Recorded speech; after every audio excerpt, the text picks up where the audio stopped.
podcast. Welcome to the deep dive. Today we're digging into something that sounds the daily routine. Right. You probably think, yeah, I have a routine, but the source material we've gone through, it really shows that those tiny repetitive things you do every day, they're not just habits. No, they're much more, they're like the fundamental architecture shaping your mood, how well you do at work, your health, even, where your life is headed long term. Exactly. And what's really interesting here is shifting how you think about it, not as some chore, but as something intentional. The core idea from all this analysis is that intentional routines, the ones you build on purpose, that are healthy and balanced, they're like a high-performance engine driving your life forward positively. But the flip side is if your default is just chaos or constant stress or unhealthy habits, that routine or lack thereof becomes this huge drag. It negatively impacts everything from, say, your brain function down the line to how good your relationships are. So this deep dive, it's really a chance for you, listening, to stop and think. Is my current day-to-day actually supporting the life I want to live? Absolutely. And our mission today is to take all this research, and it covers the whole 24-hour cycle, waking up, sleeping, work, food, digital habits, health, everything, and turn that general advice into specific things you can actually do right away. Yeah, going beyond just the basics, explaining why these things work. Right. Understanding the mechanics behind it all. Okay, let's unpack this. And really, there's no better place to start designing a better life than right at the beginning of the day. The morning. It really is the launch pad, isn't it? How you handle those first, say, 1 or 2 hours after waking up, it sets the whole tone, physiologically, psychologically, for the entire day.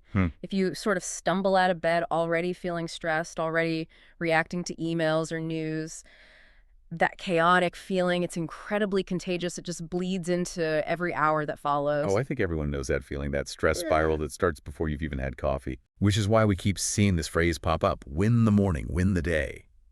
It's about building momentum, not just, getting through it. And the biggest immediate roadblock for so many people, it's the snooze button, that trap. Yes. The eternal struggle. It really is. And the sources explain why it's so bad. Those extra 5 or 9 minutes, it's not restful sleep. It actually messes you up. When the first alarm goes off, your body's often naturally ending a lighter sleep cycle, getting ready to wake up. Okay. Hitting snooze basically tricks your brain into starting another sleep cycle, but it's fragmented, it's incomplete. So when the alarm goes off again 9 minutes later, you're often being yanked out of a deeper sleep stage than you were initially. And that jarring transition causes what scientists call sleep inertia. that groggy, fuzzy-headed feeling. Precisely. That feeling that can stick with you for hours. So trying to steal those few extra minutes actually costs you hours of real focus later on. The only real fix is building that habit.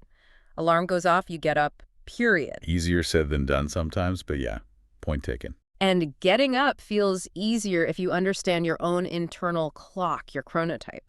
We usually simplify it down to early birds versus night owls. Larks and owls, right? Exactly. A lark, or early bird, naturally wants to wake up super early, maybe 5 a.m., get that quiet time. A night owl prefers staying up late, waking up later. And a lot of this seems to be genetic. But you can't always live by your perfect chronotype, can you? Especially with work schedules. That's the challenge. The source is stress. You shouldn't fight it completely, but you do need to adapt it. If you're a night owl with an 8 a.m. start time, you need strategies. The big one is light exposure. How does that work? Getting bright, natural sunlight as soon as possible after waking tells your brain to start producing melatonin, the sleep hormone. It helps reset your internal clock and makes that earlier start less jarring. Okay, so light is key. Now, whether you leap out of bed or need a bit more coaxing, what are those first crucial actions? Number 1, absolutely, is hydration. You lose a surprising amount of fluid overnight, just breathing and sweating. Drinking a big glass of water right away starts replenishing that. It wakes up your system, right? Yeah, it boosts metabolism, helps flush things out. It's like turning the key in the ignition for your body. And the second big one seems to be avoiding the phone. Oh, absolutely critical. That immediate grab for the screen, it jolts your brain straight from a resting state into a reactive one. Suddenly, you're dealing with other people's demands, notifications, emails. And that causes stress, even if you don't realize it. Instantaneously. Little spikes of cortisol, the stress hormone. So instead, the advice is to engage in gentle awakening rituals. Like what? Simple things. Stretching for a few minutes, maybe 5 minutes of quiet meditation or just sitting quietly. Or even just opening the window, feeling the air, taking a few deep breaths. So consciously managing those first 5 minutes. Exactly. You're taking control. You're priming your mind to be proactive for the day, not just reacting to whatever the phone throws at you. Okay, that proactive mindset leads nicely into movement, doesn't it? It doesn't have to be a huge workout. Not at all. Even 5 or 10 minutes makes a difference. Stretching, some light yoga poses, maybe some quick push-ups or squats, touching your toes, just getting the body moving. And why is that so important right at the start? Well, there are multiple layers. Physically, it gets your blood circulating, sends more oxygen to your brain. Specifically, it helps wake up the prefrontal cortex, that's your brain's CEO, responsible for planning and focus. Ah, interesting. Plus, even short bursts of exercise release endorphins, those feel-good chemicals. Mhm. Studies show this improves mood and focus and actually reduces stress levels throughout the rest of the day. So it's not just about waking up the body, it's waking up the brain and setting a positive emotional tone. Precisely. You're essentially firing up your cognitive engine. Okay, engine fired up. Hmm. Next stop, fuel, breakfast. Is it still the most important meal? The consensus is that it's fundamentally important for providing sustained energy. We're not talking about a sugary cereal that leads to a crash an hour later. It's about stable fuel. And the way different cultures approach breakfast is fascinating. It really is. You look at the typical U.S. breakfast, often driven by convenience, maybe heavy on simple carbs or fats. Contrast that with, say, a traditional Japanese breakfast. Right. Rice, miso soup, maybe some fish. Very different. Totally. That combination gives you complex carbs, lean protein, healthy fats. It means a slower, more sustained release of energy. No mid-morning crash. Or look at a Turkish breakfast. It's often a whole spread. Bread, cheese, olives, tomatoes, tea. It's designed for slow enjoyment, connection. So the food is fuel, but the way you eat it, the ritual, that matters too. It provides grounding. And speaking of grounding, mornings aren't just physical prep, they're huge for mindset preparation. This helps reduce decision fatigue later on. Right. What are the key mindset habits? We found 3 recurring powerful ones. First, gratitude. Taking just a minute or two to write down, or even just think about 3 specific things you're grateful for. Why does that work? It actively counteracts our brain's natural negativity bias. It forces you to focus on the good stuff before the day's stresses pile on. Simple, but really effective. Okay, gratitude. What's second? Planning. Not massive, complicated planning. Just writing down a short to-do list and, crucially, identifying maybe your top 1 to 3 priorities for the day. Your most important tasks, or MITs, we'll talk more about those. Ah, yes. Getting organized early. It reduces that mental clutter, that feeling of having too many things swirling around in your head. It gives you direction right from the start. And the third one. Silence. Yeah. Just carving out 5 or 10 minutes. Could be meditation, could be prayer, could just be sitting quietly without any input. It lets your brain process things calmly before the noise of the workday hits. Giving your brain a chance to breathe, essentially. Exactly. Peace and focus before the bombardment. Okay. Now, for a lot of us, the morning routine includes getting somewhere. The commute. Right, the journey itself is part of the routine, and it's a crucial transition zone. People often waste it, though. How so? By immediately jumping into work emails on the train or listening to stressful news radio in the car, you're basically extending the stress. So how should we use that time? Think of it as a bridge. If you walk or cycle, great. More fresh air, more movement. If you're on public transport or driving, use it for something constructive or relaxing. Listen to a podcast like this one. Shameless plug. Well, yes. Or an audiobook, or calming music, or just use the silence to mentally prepare or decompress. It should be a buffer zone between home and work. Okay, so we've launched the day with intention. Now we're moving into what we're calling the action zone. This is where most of our focused energy goes, right? Work, study, managing the household. Exactly. And this is where that intentional morning routine really starts to pay off. The difference between feeling productive and satisfied at the end of the day versus feeling completely drained and frazzled, it often comes down to how you manage these peak hours. And one of the biggest traps, you mentioned it earlier, is checking email or messages first thing when you start work. Oh, it's huge. You log in, open that inbox, and bang. Suddenly you're dealing with other people's priorities. You immediately switch from being proactive and strategic to being reactive. You lose control of your own agenda right from the start. Precisely. So the crucial countermove is to prioritize your most important task, your MIT. That task that, if you get it done, makes the biggest positive impact on your goals for the day or week. Yes. And the key is tackling it first. Why? Because that's when your brain is typically at its sharpest. Your focus is better. And crucially, your willpower, your ability to resist distractions is at its highest point in the morning. It's a finite resource. Okay, but how do you identify that MIT if you've got a million things on your list? Good question. A helpful filter is the Eisenhower matrix idea, thinking about what's important but not urgent. That's often where your MIT lies. It's the deep, meaningful work that moves the needle, not just fighting the latest fire. The strategic stuff, not just the reactive stuff. Exactly. Commit to spending, say, the first 60 or 90 minutes focused purely on that MIT before you even glance at your inbox. That takes discipline. It does, but the payoff is immense. And that discipline leads right into managing digital distractions. The sources call them little thieves. Thieves of time and energy. And focus. It's not just the 5 minutes you spend looking at a notification. It's the cost of context switching. Explain that, because I think that's where people underestimate the damage. Right. So when you switch from doing something complex, like writing a report, to quickly checking an email that just popped up, your brain doesn't just snap back instantly to the report. There's a lag, a switching cost. How long did that take? It varies, but research suggests even a 1-minute interruption can cost you 10, 15 minutes or more of lost high-quality focus, while your brain has to reload the original task, get back into the flow. Wow, so those quick checks are incredibly expensive. Extremely. The strategy to fight back is structure. Set specific, scheduled times to check email and messages, maybe 11 a.m. and 3 p.m., for example, and stick to it. Batching communications. Exactly. It allows you to protect those long blocks of uninterrupted focus, which dramatically cuts down on those context switching costs. Okay, so you protect your focus time. Are there techniques to make that focus time even more effective? Yes, definitely. 2 popular ones came up repeatedly. First, the Pomodoro technique. The tomato timer method. That's the one. You work in focused bursts, typically 25 minutes, then take a short 5-minute break. After about 4 of these cycles, you take a longer break. Why does that work so well for some people? It taps into the brain's natural rhythm. It provides structure, but also frequent, built-in rewards those short breaks. It helps maintain motivation and fights off mental fatigue before it really sets in. Makes sense.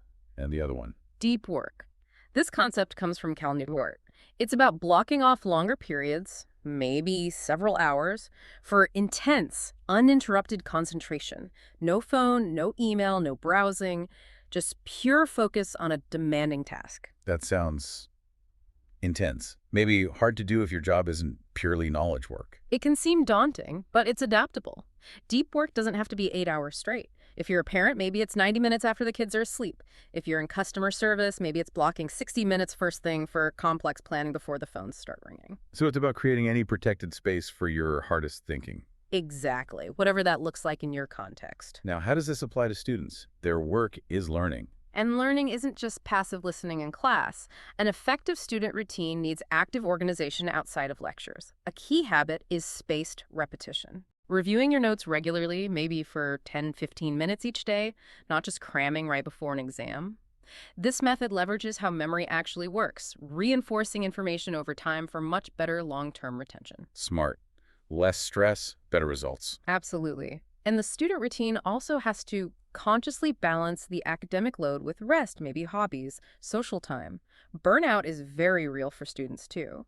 Small, consistent efforts that daily review, reading 1 extra chapter that's the compound interest of academic success, it adds up massively over a semester. Compound interest. I like that analogy. Yeah. Now, whether you're a student or working, you mentioned breaks. We need breaks. We absolutely do. Humans aren't machines. Our focus naturally ebbs and flows, typically in cycles of around 60 to 90 minutes. Trying to just power through when you're mentally fatigued is counterproductive. You make more mistakes, work slower. But what kind of break matters? Right. Critically important distinction. There are refreshing breaks and unrefreshing breaks. Scrolling endlessly through social media, that's usually unrefreshing. It bombards your brain with new information, often triggers comparison or anxiety, depletes dopamine in a non-productive way, and can even cause eye strain. It doesn't actually rest your cognitive functions. So what's a good break? Something that changes your physical or mental state gently. Stretching. Getting up and walking around for 5 minutes. Getting a glass of water.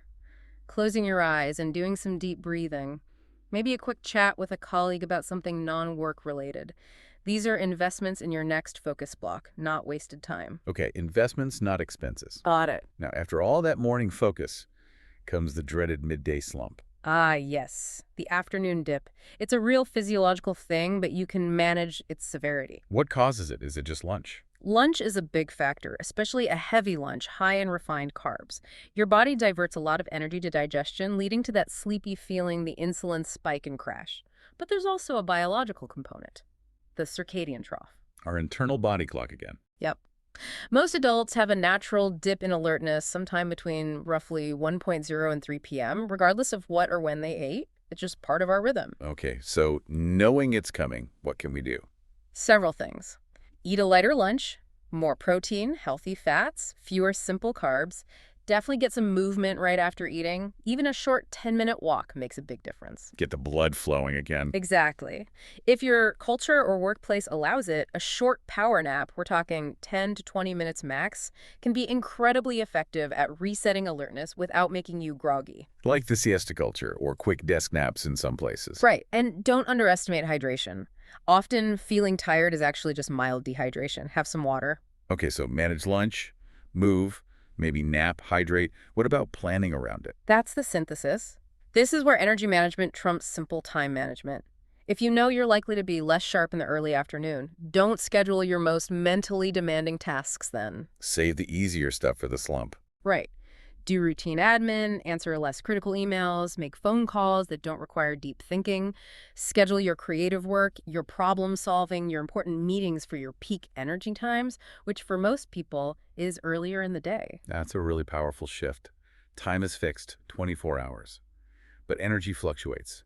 Match the task to the energy level. That's the essence of a truly smart routine, working with your body's natural rhythms, not constantly fighting against them. Okay, the main action zone of the day is winding down. Now comes the evening transition. And you mentioned this is crucial for not dragging work stress home like mental baggage. Absolutely critical. If you don't consciously transition, that work stress bleeds into your personal life, sabotaging your relaxation, your relationships, and even your sleep. So how do you make that transition effective? The key is having a clear shutdown routine. This needs to be like flipping a switch, signaling to your brain, work is done for today. What does that look like practically? It involves definitive actions, physically closing the laptop, tidying your workspace, even just for a minute or two. And here's a really important psychological trick.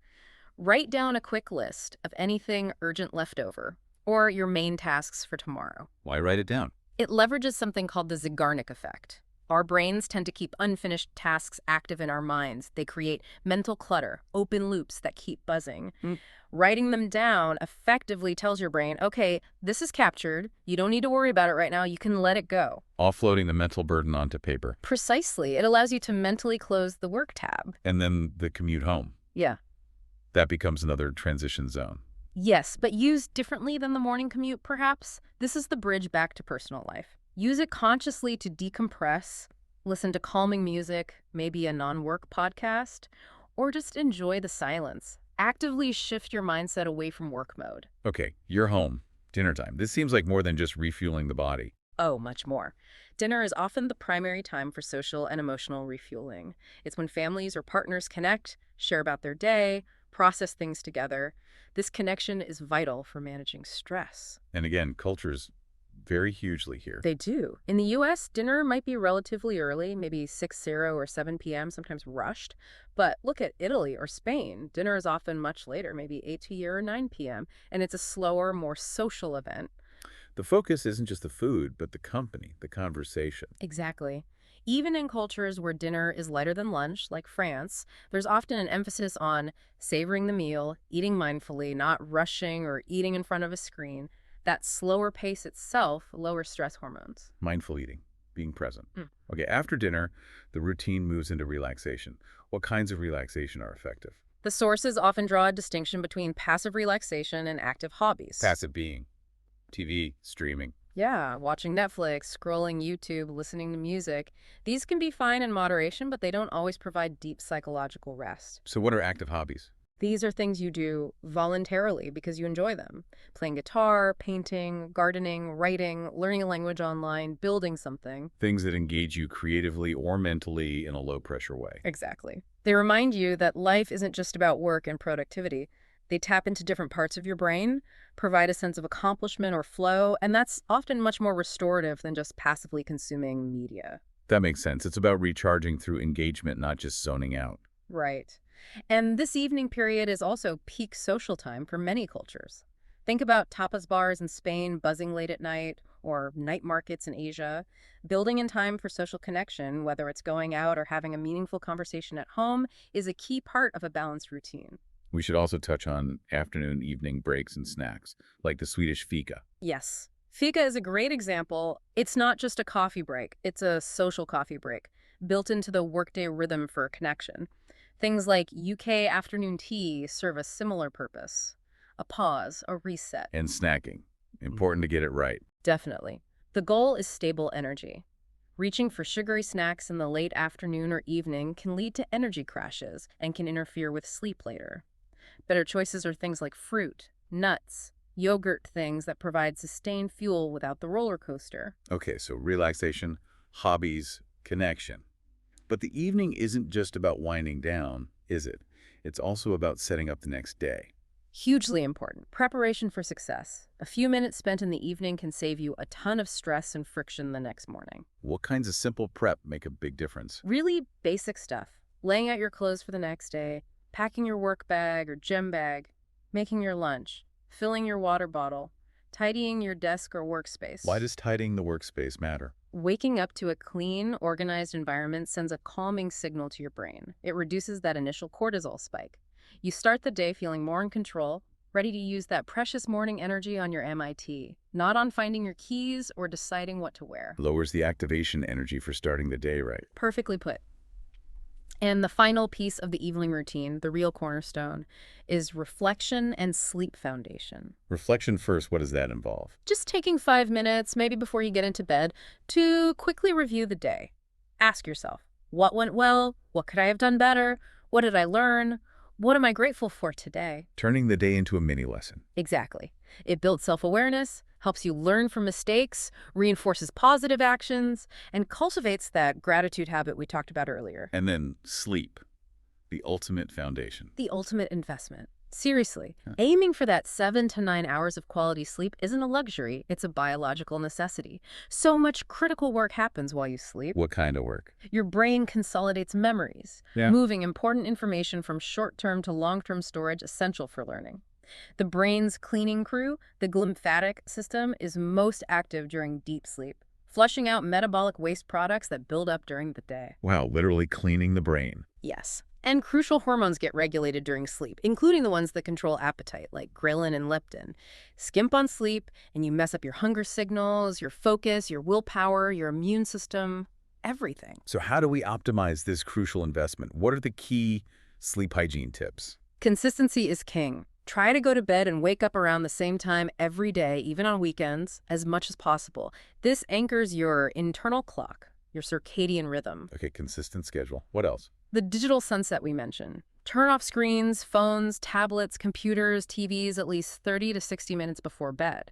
The blue light they emit actively suppresses melatonin production, the hormone that tells your brain it's time to sleep. That's a tough one for many people. It is, but it's critical. Also, make sure your bedroom environment is optimized. Cool, dark, and quiet. Use blackout curtains, earplugs, or a white noise machine if needed. And finally, avoid heavy meals, excessive alcohol, or caffeine too close to bedtime. Basically, create the ideal conditions for your body to do its essential overnight work. Exactly. Treat sleep like the vital performance enhancer it is. Okay, we've walked through the daily cycle, but there are bigger routines, sustained practices that kind of underpin everything else, right? Absolutely. Think of your daily routine, all those activities like the walls and rooms of a house. But the health routines, fitness, nutrition, sleep, that's the foundation. If the foundation cracks. The whole house becomes unstable. Your productivity, your mood, your focus, it all rests on that health foundation. Without it, everything else eventually crumbles. Let's start with fitness then. What's the key takeaway from the sources? The overwhelming message is consistency over intensity. Doing something moderate, like 20-30 minutes of movement most days, is far more beneficial and sustainable than killing yourself in the gym once a week and then doing nothing. Making it a non-negotiable part of the rhythm. Yes. And routines vary culturally, which is interesting. You see yoga and meditation deeply integrated in India. In Scandinavia, there's a strong culture of being outdoors year-round, hiking, skiing. Hmm. In Brazil, maybe it's a dance or football. So find what works for you and stick with it. Does it matter when you exercise? The best time is the time you'll actually do it consistently. Morning can be great for energy. Midday can fight the slump. Evening can be a good stress reliever. Experiment and find your slot. Okay, fitness consistency. What about nutrition? The fuel aspect. The core principle is food quality equals energy quality. Moving away from processed foods, especially sugary ones that cause energy crashes, and focusing on variety. So lean proteins, healthy fats, whole grains. Right. Staying hydrated, sometimes we mistake thirst for hunger. Not skipping meals, which can also lead to energy dips and poor choices later. It's about stable, sustained energy. Any dietary patterns highlighted? The Mediterranean diet comes up often, lots of fish, olive oil, vegetables, whole grains, great for brain health with those omega-3s. The traditional Japanese diet, too, with its emphasis on fish, vegetables, smaller portions, and green tea, which has antioxidants. It's about fueling your body efficiently. And you mentioned mental health routines earlier. These are just as foundational. Yeah, absolutely crucial in today's world. We're constantly bombarded with stressors. Building in practices to manage that is non-negotiable for long-term well-being. Like meditation or mindfulness. Yes, even just 5 or 10 minutes a day of focused breathing or a guided meditation can make a difference. Journaling is another powerful tool, getting thoughts and worries out of your head and onto paper. And disconnecting. Definitely. Taking intentional breaks from screens, especially social media, and spending time in nature, even a short walk in a park, has measurable benefits for lowering stress hormones and boosting mood. It really strikes me how interconnected all this health stuff is. It's a complete cycle. Poor sleep makes you crave sugar, messing up your nutrition. Bad food choices make workouts feel harder and less effective. Lack of exercise can worsen sleep quality. You can't really optimize one without paying attention to the others. It has to be holistic. Balance is key. Precisely. Okay, foundation covered. Yeah. Now, let's tackle maybe the biggest disruptor of modern routines, our digital lives.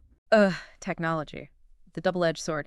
The fundamental question you have to keep asking is this tool serving me, or am I serving it? And often, it feels like we're serving the notifications, right? Too often. So at work, this means strong digital hygiene, using tools like website blockers during focus time, sticking rigidly to those scheduled email checks we talked about, organizing your digital files so you're not wasting time constantly searching for things. Reducing digital friction. Exactly. And in the evening, that digital sunset discipline is non-negotiable for sleep hygiene, limiting screen time before bed, using dark mode or blue light filters if you must use a screen late. What about social media specifically? It seems like a major time sink and stress source. It can be. It's designed to be addictive, and it's a potent engine for social comparison and FOMO, the fear of missing out, both of which fuel anxiety. It's a strategy. Intentionality.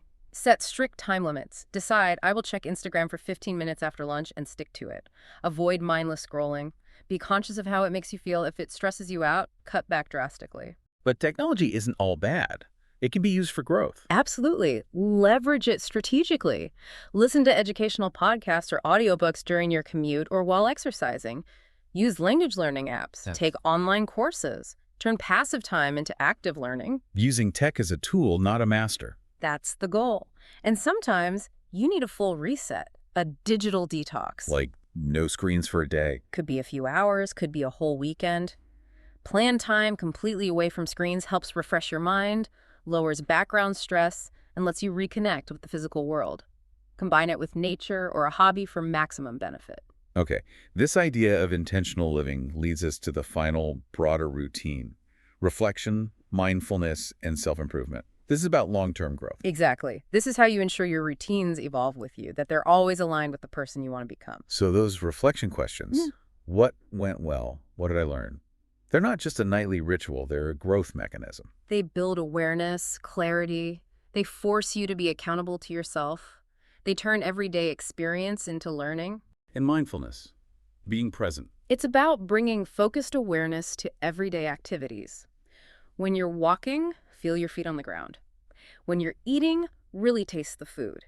It pulls you out of worrying about the future or ruminating on the past. It anchors you in the now, which is proven to reduce stress and increase well-being. And self-improvement. How does routine tie into that? It works like compounding interest. Small, consistent efforts add up exponentially over time. Dedicating just 1 hour a day or even 30 minutes to learning a skill, practicing an instrument, working on a side project, it transforms you over months and years. So the routine isn't just about getting through the day efficiently. No, it's the reliable engine that turns your goals, those specific, realistic things you want to achieve, into reality. It's the how behind personal growth. We've covered the daily grind, the Hmm. foundations, but we can't forget the weekend. It's more than just 2 days off, right? Oh, absolutely. The weekend is the crucial pause button. It provides variety, recovery, and space for joy. It breaks the potentially monotonous cycle of the weekday routine. And it needs to be used intentionally, too, not just drift through it. Ideally, yes. To fully recharge, you need to use it purposefully. That means balancing necessary things like chores or errands with dedicated time for rest, for hobbies you love, for connecting deeply with family and friends. Avoid guilt, either feeling guilty for resting or guilty for not being productive. Finding that balance between recharging and responsibility. Exactly. And weekends are prime time for those active hobbies we talked about, the things that bring you joy and remind you life isn't just a to-do list. What about the Sunday scaries? That feeling of dread before Monday morning. Ah, yes. Very common. The best way to mitigate that is to create a calming, structured Sunday evening routine. How so? Maybe have a nice, relaxing dinner, do an activity you enjoy, and critically spend just 15-20 minutes gently planning or organizing for the week ahead, maybe just outlining your Monday priorities. Getting it out of your head so you can relax. Precisely. It closes the open loop of worry about the coming week, allowing you to transition into sleep more peacefully.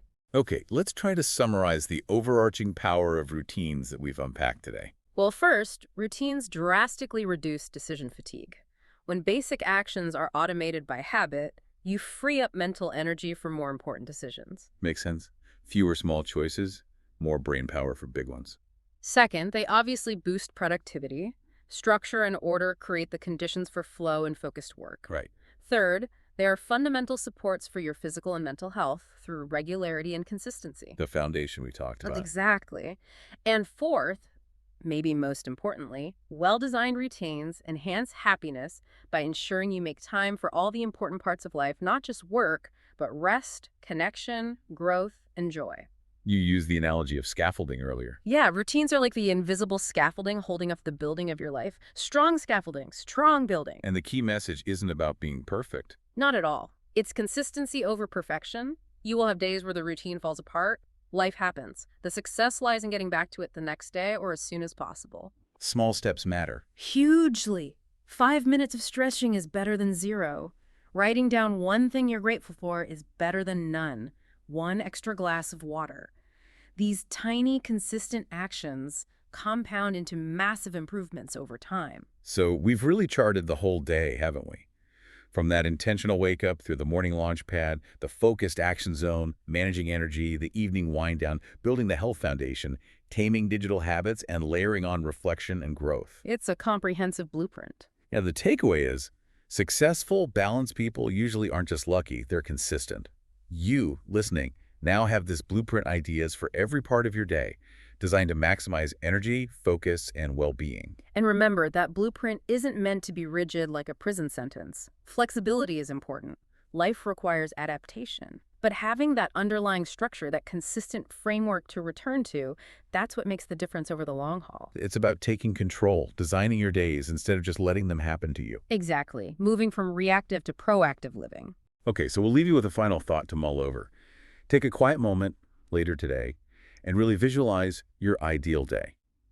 Picture yourself waking up, feeling energized, moving through your day, doing meaningful work, connecting with people you care about, taking care of your body and mind, and going to sleep feeling content. That vision, it doesn't have to be some far-off dream. It's built piece by piece, day by day, through small, consistent actions. So the question for you is, which single, small, consistent action will you plant today that will help your life bloom tomorrow?